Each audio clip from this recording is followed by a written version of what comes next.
नमस्कार दोस्तों, आप सभी का स्वागत है आपके अपने चैनल CSS फन ट्रिक्स पे, जहाँ पे गवर्नमेंट एग्जाम और डिपार्टमेंटल एग्जाम की प्रिपरेशन करते हैं थ्रू MCQ, जिसमें हम कॉन्सेप्ट्स को क्लियर करते हैं। यहाँ पे हम क्वेश्चंस को सीधे याद करने के लिए रटने पर ध्यान नहीं देते, बल्कि हम उसको कंसेप्चुअली समझते हैं किस माइंड से क्वेश्चन को लिखा गया है, जिससे कि हम उसको दिमाग में रजिस्टर कर सकें। साथ साथ फैक्चुअल पोर्शन जो हम अक्सर भूल जाते हैं, उसको याद रखने के लिए हम निमोनिक टेक्निक्स पर काम करते हैं, जिससे कि हम लंबे टाइम तक दिमाग को रिटेन कर सकें और एग्जाम में यूटिलाइज कर सकें।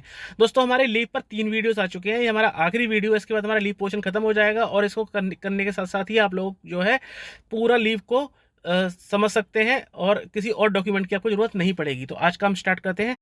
Question number 1, leave preparatory to retirement can be availed 1 up to 300 unavailed EL, 2 against half pay leave on medical certificate, 3 up to 3 months EOL.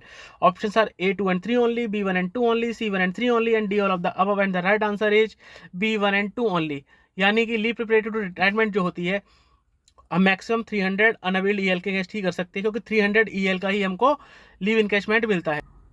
हम पहले डिस्कस कर चुके हैं कि जब एम्प्लॉय रिटायरमेंट के पास होता है तो उसके पास ऑप्शन होता है कि वो अपनी अनअवेल्ड जो जो EL को यूटिलाइज नहीं किया, उनमें 300 EL को वो चाहे तो इनकैश करा सकता है, उसके अगेंस्ट पैसे ले सकता है, चाहे वो रिटायरमेंट की प्रिपरेशन कर सकता है, पोस्ट रिटायरमेंट कुछ भी करना है उसके लिए लीव प्रिपरेटरी टू रिटायरमेंट मिल जाएगी। वो मैक्सिमम 300 डेज, या 300 डेज की सैलरी ले लो, या फिर 300 डेज की LPR ले लो।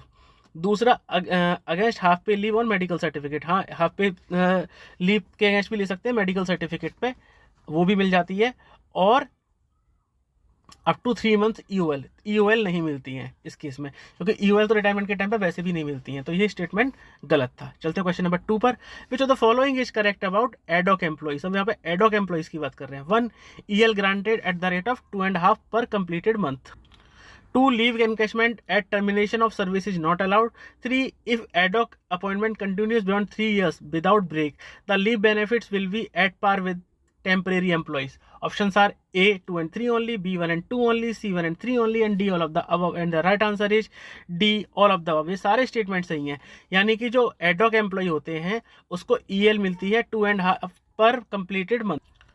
अब समझना होगा एडॉक एम्प्लॉय क्या होता है। एडॉक एम्प्लॉय को पर्टिकुलर टाइम के लिए अपॉइंट किया जाता है, 3 मंथ 6 मंथ, कुछ फिक्स टाइम होता है। उस टाइम के लिए जो अपॉइंट करते हैं तो उसके लिए उस टाइम पर भी वो EL के लिए एलिजिबल होते हैं। कितना? 2.5 लीव पर कंप्लीटेड मंथ, जो कि नॉर्मल रेगुलर एम्प्लॉय को मिलता है उसी से। Leave in encashment at termination of services not allowed, बिल्कुल ठीक बात है। रेगुलर एम्प्लॉय की तरह एडॉक एम्प्लॉय चाहे कि जो अकाउंट में लीव है उसके अगेंस्ट में वो लीव इनकैशमेंट ले पाएंगे, बिल्कुल नहीं ले पाओगे। आप एडॉक एम्प्लॉय रेगुलर एम्प्लॉय के बेनिफिट नहीं ले सकते हो। तीसरा, if ad hoc appointment continues beyond 3 years without break, the leave benefits will be at par with temporary employees, बिल्कुल ठीक बात है। वो आपके टेम्परेरी एम्प्लॉयज को जो बेनिफिट्स मिलते हैं वो उसके लिए आप एलिजिबल हो जाओगे अगर आप 3 साल तक विदाउट ब्रेक एडॉक एम्प्लॉय की पोस्ट को होल्ड कर लेते हो, तो फिर आप टेम्परेरी एम्प्लॉय की कैटेगरी में आ जाते हो। Question number 3, when an employ on commuted leave resigns or retires voluntarily without returning to duty, the competent authority shall. Options are, point number 1, treat the commuted leave as HPL, 2, recover the excess of leave salary if any, 3, not recover the excess leave salary if resignation due to ill health। Options are A 2 and 3 only, B 1 and 2 only, C 1 and 3 only, D all of the above, and the right answer is D all of the above। यानी कि अगर कोई employ commuted leave पर है और resign करता है या VRS ले लेता है, तो क्या होगा? Treat commuted leave as HPL, यानी जो कम्यूटेड लीव थी उसको हम HPL की तरह ट्रीट करेंगे। क्योंकि हमने पिछले वीडियो में बहुत एक्सटेंसिवली डिस्कस किया था कि आपने कोई भी लीव ली हुई है, आप उसको यूज़ करते हो कुछ टाइम तक, 2 मंथ्स की आपने ली कम्यूटेड लीव, HPL को आपने उसके अगेंस्ट में 2 HPL को एडजस्ट कराया। लीव से आने के बाद आप रिजाइन कर देते हो, या आप ड्यूरिंग द सर्विस ही उस जो लीव पर हो रिजाइन कर देते हो, तब आपको उस केस में जो कम्यूटेड लीव है उसको HPL की तरह ट्रीट किया जाएगा। नहीं, आपको हाफ पे सैलरी ही मिलेगी और उस सैलरी को आपके अकाउंट से रिकवर कर लिया जाएगा। सपोज आपकी सैलरी है 70,000 रुपीज़, आपने 1 महीने की लीव पर या 2 महीने की आपने कम्यूटेड लीव ली 60 डेज की, आपने उसके कैसे 120 डेज की HPL को इनकैश कराया। मान के चलते हैं दोनों मंथ 30-30 दिन के थे। अब आपने 1 महीने बाद ही या 2 महीने से लौटने के बाद आपने रिजाइन कर दिया, रिजाइन किया 60 डेज़ का, तो आपकी जो 60 डेज़ की सैलरी आपको 70,000 मिली थी दोनों मंथ्स की, अब क्योंकि उसको HPL में कन्वर्ट कर दिया जाएगा, यानी हाफ पे लीव, यानी दोनों महीने की 35,000 for each month, each 30 days, यानी कि 70,000 रुपीज़ फॉर 2 मंथ्स, वो आपके अकाउंट से रिकवरी की जाएगी। क्योंकि आप HPL ले सकते हो, HPL तो आपका राइट है, आपके अकाउंट में जो लीव है आप उसको लेके आप कभी भी छुट्टी पे जा सकते हो, EL को लेके भी जा सकते हो, लेकिन कम्यूटेड लीव तो आपने कम्यूटेड कराई है, यानी आपका प्लान था आप छुट्टी से जाओगे उससे पहले आपने जितनी भी आपके पास HPL पड़ी थी उनको भी एक तरह से इनकैश करा लिया, 2 मंथ्स में आपने इनकैश करा के उसका बेनिफिट ले लिया, जबकि इनकैशमेंट का बेनिफिट आपको HPL पे नहीं मिलता, सिर्फ EL पे मिलता है। तो यहाँ पर भी वही बात है, आपको HPL का मिल जाएगा, आप गए थे, आपका जितना 300 डेज का EL था वो मिल जाएगा, आपको आपने HPL ले लिया, HPL का आपको एडवांटेज मिल जाएगा। अब आप सोचते हो कि उसको एक तरह से कम्यूट करा लोगे और फुल उसको इनकैश की फॉर्म में यूज़ कर लोगे इनडायरेक्टली, वो नहीं होगा, आपका HPL में कन्वर्ट कर दिया जाएगा और आपके अकाउंट से रिकवरी कर ली जाएगी। लेकिन not recover the excess leave salary if resignation due to ill health, अगर आप इल हेल्थ है या डेथ हो गई है एम्प्लॉय की, तो उस केस में तो पता है कि उसका प्री प्लान नहीं था, इसके साथ कुछ अनहोनी हुई है, तो गवर्नमेंट आपकी कम्यूटेड लीव को की रिकवरी को जो है उसको टाल देगी या उसको कंडोन कर देगी। Number 4, which of the following statement is correct? 1, commuted leave of up to 180 days is provided for approved course of study. 2, maximum 300 days leave not due is provided in entire career. 3, special disability leave have been merged into WRIIL with effect from 14/12/2018. Options are A, 2 and 3 only, B, 1 and 2 only, C, 1 and 3 only, and D, all of the above. And the right answer is C, 1 and 3 only. एक बार देख लेते हैं। Point number 1, commuted leave of up to 180 days is provided for approved course of study. हमने देख चुके हैं कि अगर कोई एम्प्लॉय जो है वो कोई स्टडी करना चाहता है, अप्रूव्ड कोर्स है उसकी स्टडी करना चाहता है, तो उसको स्टडी लीव उसके साथ EOL जो मिलती है उसके अलावा 180 डेज की कम्यूटेड लीव भी अवेल कर सकता है for approved course of study. दूसरा, maximum 300 days leave not due is provided in entire career, ये गलत है, हमने देखा था कि 360 डेज की लीव नॉट ड्यू दी जाती है पूरे करियर में। तीसरा है, special disability leave have been merged into WRIIL with effect from 14/12/2018, ये बिल्कुल ठीक है, हमने देखा था कि 2 तरह की लीव हुआ करती थी पहले, स्पेशल डिसेबिलिटी लीव और हॉस्पिटलाइजेशन लीव, इन दोनों को मर्ज करके WRIIL बना दी गई थी, work related injury and illness leave, और इसमें सारी की सारी कवर हो जाती। Question number 5. An employee in vacation department shall be granted HPL for 1, nil whether or not he avails vacation, 2, 10 days for each half year if he avails no vacation, 3, 5 days for each half year if he avails full vacation. Options are A, 1 only, B, 1 and 2 only, C, 1 and 3 only, and D, none of the above.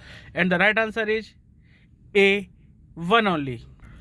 यानी vacation department में आपको कोई भी HPL नहीं दी जाती, चाहे आप vacations को अवेल करो या ना करो, हाफ करो, पार्ट में करो, किसी भी रीजन से हो, आप वेकेशन डिपार्टमेंट में हो तो ये एकदम से दिमाग में बिठा लेनी है कि HPL आपको नहीं दी जाती। चलते हैं आगे। Question number 6, an employ in vacation department shall be granted EL for, अब यहाँ पे EL की बात हो रही है, HPL की हमने पिछले क्वेश्चन में बात कर ली, अब EL की बात करते हैं। 1, 15 days for each half year if he avails no vacation, 2, 5 days for each half year if he avails full vacation, 3, such proportion of 20 days as vacation not availed bears to the full vacation. Options are 2 and 3 only, B, 1 and 2 only, C, 1 and 3 only, and D, none of the above. And the right answer is D, none of the above. यानी कि एक vacation department में कोई employ होता है तो वो EL के लिए इंटाइटलमेंट होता है। कैसे होता है उसका entitlement? 15 days for each half year if you avails no vacation, यानी कि अगर वेकेशन डिपार्टमेंट में कोई एम्प्लॉय है, लाइक टीचर्स या कोर्ट के जजेस वगैरह होते हैं, तो अगर वेकेशन डिपार्टमेंट में अगर वो फुल वेकेशन को अगर कोई वेकेशन को अवेल नहीं करते हैं तो उनको हाफ ईयर के लिए 15 डेज की EL जैसे कि नॉर्मल केस में दी जाती हैं। 5 days for each half year if you avails full vacation, अगर वो वेकेशन को अवेल करता है तब भी उनको हर हाफ ईयर के जो होता है स्लॉट होता है उसमें 5 दिन की EL दी जाएगी, यानी कि दो बार हाफ ईयर का स्लॉट हुआ नहीं, 10 दिन की टोटल EL दी जाएगी अगर वो फुल वेकेशन अवेल करता है। Such proportion of 20 days as vacation not availed bears to the full vacation, यानी वो वेकेशन को अवेल करता है लेकिन फुल वेकेशन को अवेल नहीं करता, तो प्रोपोर्शनेटली मिलेगी और अप टू 20 डेज तक की EL वो अवेल कर सकता है। तो ये हुआ हमारा vacation department. Question number 7, maternity leave is not allowed for, maternity leave किस केस में अलाउड नहीं होती? A, pregnancy, B, miscarriage and abortion, C, induced abortion, and D, threatened abortion. And the right answer is D, threatened abortion. हम लोगों ने पिछली video वाली slide में देखा था कि प्रेगनेंसी के कौन कौन से केसेस होते हैं, को फिर से देख लेते हैं। Maternity leave for of 45 days can be granted in the entire service for abortion or miscarriage, but not for threatened abortion, irrespective of whether she has 2 children or more. यानी 3 चीज़ें मैटरनिटी लीव के case में count करनी है. एक तो 45 days की maternity leave मिलेंगी अबॉर्शन के केस में. इसमें ये कंडीशंस मैटर नहीं करती कि उनके 2 बच्चे हैं या नहीं है, क्योंकि अदर केसेस में अप टू 2 चाइल्ड होती है. CCL का भी यही रहता है. लेकिन maternity leave in case of abortion number of child doesn't matter. फिर but not for threatened abortion. अब थ्रेटेंड अबॉर्शन के लिए नहीं दी जाती हैं, बाकी हर केस के लिए दी जाती है, तो इसको दिमाग में रखना है. चलते आगे. Question number 8, following leave may be availed in continuation of maternity leave. Maternity leave के साथ कौन कौन सी लीव को अवेल कर सकते हैं कंटिन्यूएशन में? 1 community leave up to 60 days, 2 leave not due, 3 leave of any kind due and admissible. Options are 2 and 3 only, B1 and 2 only, C1 and 3 only and D none of the above. And the right answer is D all of the above. यानी ये सारे statement सही हैं. एक बार देख लेते हैं maternity leave के बारे में. Maternity leave is admissible to both married and unmarried female government servants. यानी कि मैरिज कोई क्राइटेरिया नहीं होता मैटरनिटी लीव के लिए. वेदर परमानेंट और टेम्परेरी और अप्रेंटिस. हमने पहले डिसाइड किया, डिस्कस किया था कि अप्रेंटिसशिप भी होगा मैटरनिटी लीव के लिए, तो उनका भी इंटाइटलमेंट बनता है. Maternity leave of 45 days can be granted in the entire careers for abortion or miscarriage, but not for threatened abortion, irrespective of whether she has 2 children or more. ठीक है, ये हमने पिछले क्वेश्चन में डिस्कस कर लिया था. यानी no limitation of number of children. Next है maternity leave is not debited to any leave account. ठीक है, हमने पढ़ा था कि leave debitable to leave account, not debitable to leave account. उसमें maternity leave not debitable to leave account में आती है. It is granted with full leave salary. ठीक है, फुल लीव सैलरी मिलती है. Maternity leave can be combined with any other kind of leave. यानी इसको किसी भी अदर काइंड की लीव के साथ कंबाइन कर सकते हैं. Any leave including commuted leave up to 60 days and leave not due may be taken without medical certificate up to 2 years in continuation. यानी कि मैटरनिटी लीव के साथ कंबाइन करना अदर लीव को पॉसिबल है. अप टू 2 years कर सकते हैं, जिसमें कि 60 डेज की कम्यूटेड लीव और लीव नॉट ड्यू भी इंक्लूड होती हैं. Leave period of maternity counts for increment and pension. तो अगर कोई लंबी लीव पर है, 2 साल की पर है, तो क्या इंक्रीमेंट मिलेंगे? यस मिलेगा. पेंशन के लिए सर्विस काउंट होगी? यस होगी. सब कुछ मिलेगा उस एम्प्लॉय को बीच में. अब मैं आपसे एक सवाल पूछता हूँ जो हमने पहले डिस्कस किया था रिवीजन के पर्पज से. Leave not debitable to leave account में कौन कौन सी लीव्स आती हैं? उनकी क्या टेक्निक हमने बनाई थी? क्या है, एक बार दिमाग पर जोड़ डालिए, फिर सोचते हैं. हमने ऐसी टेक्निक बनाई थी, मम्मी पापा 2 बच्चे सिलाई करते हैं. अब मम्मी पापा और बच्चे में कौन कौन से आया था? हमने मम्मी में मैटरनिटी लीव, पापा में पैटर्निटी लीव. 2 बच्चों में हमारी कौन कौन सी थी? एक बच्चे की मैटरनिटी लीव, एक बच्चे की CCL. CU से हमारा स्टडी लीव, E से हमारा एक्स्ट्रा ऑर्डिनरी लीव और W से हमारा work related injury and illness leave यानी रिल. तो हमारी ये 7 तरह की लीव थी जो हम लोगों ने डिस्कस की थी. तो ऐसे बीच बीच में हम लोगों को रिकॉल करते रहना है. चलते हैं आगे. Question number 9, which of the following authority is not competent to grant study leave. Study leave कौन सी अथॉरिटी है जो कि ग्रांट नहीं कर सकती? A ministry department of the central government, B administrator, C controller and auditor general and D any other authority which is the appointing authority. इसका right answer है D, any other authority which is the appointing authority. क्योंकि देखिए central government में कौन करता है आपको study leave ground जो होती है? मिनिस्ट्री या डिपार्टमेंट कॉम्पिटेंट होता है. हमने कहा था उसमें कंडीशंस थी बहुत सारी. मिनिस्ट्री डिपार्टमेंट करता है किस केस में? अदर से, मिनिस्ट्री से. अगर फॉरेन है तो फॉरेन जो मिनिस्ट्री ऑफ फाइनेंस से करेगा. अगर कोई स्टैटिस्टिक्स वाला है तो डिपार्टमेंट ऑफ स्टैटिस्टिक्स से डिस्कस करेगा. ये कंडीशन थी. लेकिन अल्टीमेट अथॉरिटी कौन होता है? मिनिस्ट्री और डिपार्टमेंट. अदर जो डिपार्टमेंट होंगे मिनिस्ट्री के अलावा, एडमिनिस्ट्रेशन जो सेक्शन होता है उस डिपार्टमेंट का, एडमिन होता है, वो करता है. कैग के केस में कैग खुद करता है.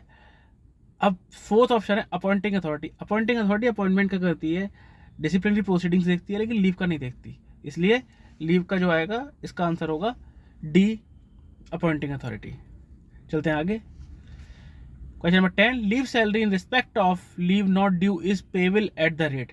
यानी कि leave salary in respect of leave not due, leave not due जो होते हैं उस केस में कितनी लीव सैलरी आपको पे की जाएगी, किस रेट से?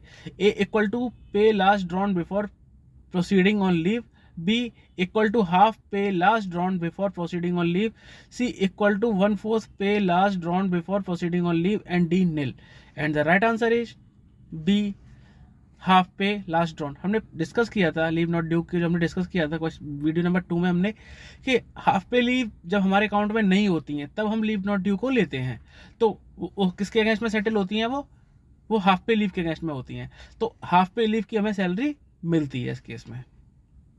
Question number 11, special casual leave for blood donation can be availed for a maximum of, यानी कि ब्लड डोनेशन के लिए आप जाते हो तो एक साल में कितनी बार आप स्पेशल कैजुअल लीव अवेल कर सकते हो? Options are A, twice a year, B, three times a year, C, 4 times a year, D, whenever they donate the blood irrespective of number of times, and the right answer is C, 4 times a day। यानी कि अगर आप blood donate करते हो तो साल में 4 बार आपको स्पेशल कैजुअल लीव दी जाएगी उस दिन के लिए। चलते हैं आगे। Question number 12, child care leave is admissible to a single male parent with effect from. हमें पता है कि सिंगल मेल पेरेंट होता है तो उसको चाइल्ड केयर लीव के लिए की इंटाइटलमेंट होता है। कब से इफेक्टिव हुआ ये? ए 11/12/2018, B 12/12/2018, C 14/12/2018, and D 15/12/2018, and the right answer is C 14/12/2018, यानी 14 दिसंबर 2018 से चाइल्ड केयर लीव जो है वो मेल पेरेंट अगर सिंगल होता है तो उसके लिए भी उसका एंटाइटलमेंट बनता है। चलते हैं आगे। Question number 13, an apprentice is entitled to get. Apprentice के लिए क्या क्या एंटाइटलमेंट होता है? 1, leave on medical certificate on leave salary equivalent to half pay for a period not exceeding 1 month in a year of apprenticeship. 2, an extraordinary leave under Rule 32 of FRSR Part 3. Options are A, 1 and 2 both, B, 1 only, C, 2 only, and D, none of the above. And the right answer is A, 1 and 2 both. यानी अगर कोई apprentice है तो उसको क्या क्या मिलेगा? Medical certificate अगर वो देता है तो उसको लीव सैलरी मिलेगी, हाफ पे लीव के बराबर मिलेगी, अप टू 1 month, एक साल में इतना उसका एंटाइटलमेंट होता है। और EOL तो हमें पता ही है, EOL में तो कुछ सैलरी देनी नहीं होती है, तो EOL वो ले सकता है, रूल 32 ऑफ FRSR पार्ट 3। चलते हैं आगे। Question number 14, in case of single female employ child care leave may be granted. यानी कि सिंगल फीमेल पेरेंट है तो कितने बार वो साल में ले सकती है, कितने स्पेल्स में ले सकती है CCL? A, up to 3 spells in a calendar year, B, up to 6 spells in a calendar year, C, up to 9 spells in a calendar year, and D, up to 12 spells in a calendar year, and the right answer is B, up to 6 spells in a calendar year। ये सही answer है, एक बार देख लेते हैं। CCL may be availed of in more than 1 spell, ठीक है, but may not be granted more than 3 spells in a calendar year। In normal case में ये up to 3 spells in a calendar year मिलेगी, and not more than 6 spells in the case of single female parent in a calendar year। अगर single female parent है तो up to 6 spells वो avail कर सकती है एक साल में, क्योंकि उनके पास पता है कि वो सिंगल पेरेंट है, फादर नहीं है, तो उनको ज़्यादा छुट्टियों की जरूरत पड़ेगी तो 6 स्पेल्स तक का अवेल कर सकती है। Question number 15, a government servants claim to leave is regulated by the rules in force on. यानी कि जब लीव के लिए वो करते हैं, क्लेम करते हैं, तो कौन से रूल्स फोर्स में होते हैं? A, on the first day of January of the calendar year, B, at the time leave is applied and granted, C, at the time leave is availed, and D, none of the above. And the right answer is B, at the time leave is applied and granted. यानी कि जब leave को apply और grant किया जाता है, यानी कि जिस टाइम पर आप लीव अप्लाई करते हो, जिस टाइम पे लीव ग्रांट करते टाइम पे आपके जो रूल होते हैं वही रूल आपके लिए फॉलो किए जाते हैं। बाद में लीव के रूल चेंज भी हो जाए कोई फर्क नहीं पड़ता। सपोज आपने 2 महीने बाद की छुट्टी ली है, आप जनवरी में छुट्टी अप्लाई कर रहे हो मार्च के लिए, आपने जब अप्लाई की, छुट्टी आपको ग्रांट हो गई, उसके बाद लीव के रूल चेंज हो गए आपके अवेल करने से पहले, उससे कोई फर्क नहीं पड़ता। आपको जब लीव ग्रांट हुई थी जनवरी में, उस टाइम पे जो रूल फोर्स थे आपके लिए वही रूल अप्लाई होंगे। तो फ्रेंड्स, ये था हमारा आज का वीडियो, छोटा सा वीडियो था। हमने बताया था कि हमारा पार्ट 3 में से कवर नहीं हो पाया था, तो कुछ ऐसे क्वेश्चंस को हमने डिस्कस कर लिया था जो कि इधर उधर से बचे हुए थे, अदरवाइज कंसेप्चुअली हमने पहले ही कवर कर लिया था। तो इस तरह से आपका लीव वाला पोर्शन कंप्लीट हो जाता है आज। और जो इन वीडियोस 4 वीडियोस को एक बार देख लोगे, और मैं PDF भी शेयर कर दूंगा जल्दी हमारे टेलीग्राम चैनल पर, तो आप वहाँ से इसकी PDF भी देख सकते हो रिवीजन के लिए। जो एक बार आप रिवीजन भी कर लोगे तो उसके बाद फिर आपको किसी भी अदर डॉक्यूमेंट को रेफर करने की जरूरत नहीं पड़ेगी। अगर आपके पास कोई और सजेशंस हो तो प्लीज़ हम लोगों को बताइए, आपके सजेशन से हम लोग इम्प्रूव करने की कोशिश करेंगे। एंड तब तक के लिए thank you very much, thanks for patience listening, have a nice